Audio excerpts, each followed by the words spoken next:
This is a facility here in the US, in Phoenix.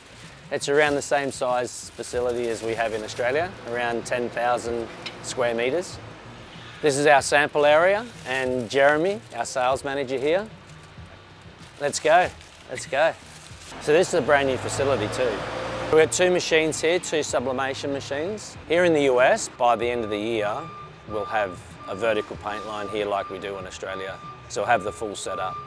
Sublimation, or wood grain aluminum, as they like to call it here, is sort of an emerging business. A lot of people don't really know about it. But we are the first company here, so we're growing the market. And most people I talk to, they go, "What? You can do that?"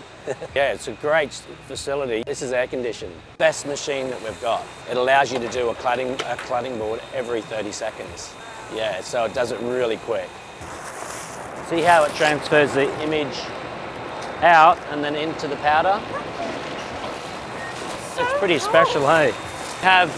We have 2 of these machines, so plenty of capacity here.